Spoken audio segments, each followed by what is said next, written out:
This is what a generic LED strip looks like. It's got no frills, and I got it off of Amazon.ca for about 20 bucks.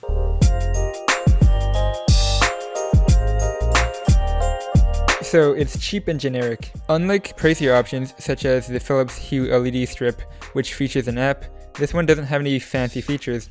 But if you take the price into consideration, you might want to gun for this instead.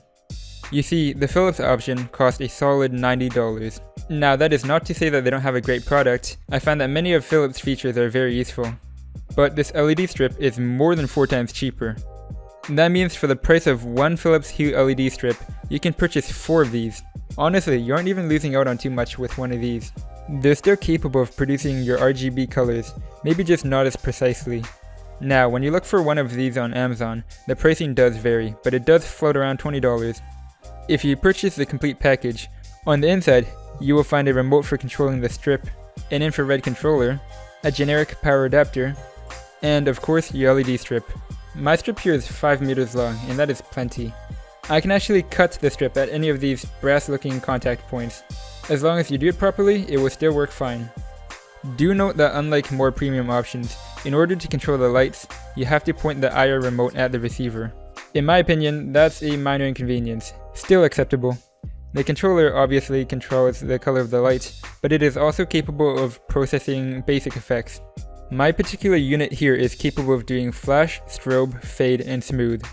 The speed of the effects can always be adjusted by using the brightness buttons. My unit also happens to be waterproof. It's rated IP65, and as long as you don't submerge any of the important components, you can actually use this underwater. What more can I ask for really, besides an app? Well, actually, there is a little bit I can ask for. The first thing is a better power supply. At first I thought it might have just been my unit here, but according to Amazon reviews, more people have been having this issue. When you're using a lot of power, and I mean like maximum brightness on white lights, you can actually get a little bit of flickering from time to time. It's very occasional, but it's present. The second thing is, my package came with a very short cord for the power adapter. And I mean very short, it is under a meter long. I imagine that's probably unacceptable for a lot of situations. It certainly was for mine. It's a good thing it's generic, and you can probably find a longer one. The third thing I don't like about this product is how it produces color. Now this one can vary between strips, but there are essentially 2 types. For the first type, every single light on the strip is capable of producing every color. This would be ideal, and you'll find out why after you learn about the second type. The second type has individual LEDs that correspond to one color: red, green, and blue.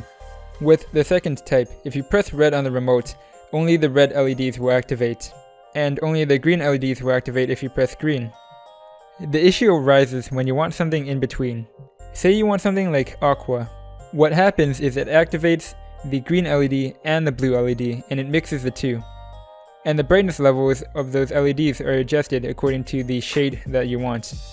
The colors do come out okay, but if you don't hide the LED strip, just above the LEDs you will see a rainbow effect. This is most prominent on white.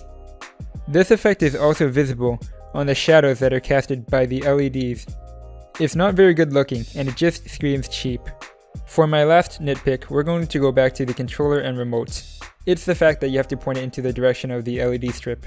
I know earlier on in this video I said it was acceptable, but that doesn't mean we can just ignore the issue.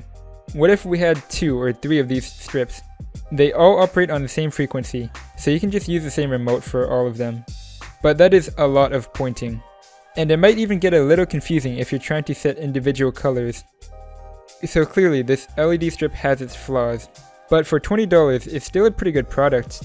If you have a pretty clean gaming setup and you just want to add a little more to it, I would recommend looking into one of these for a budget option. They are significantly cheaper than the more premium competition, yet they still manage to produce a similar effect. In my opinion, that's a win. That's it for this video. Thank you for watching, and I'll see you in the next one.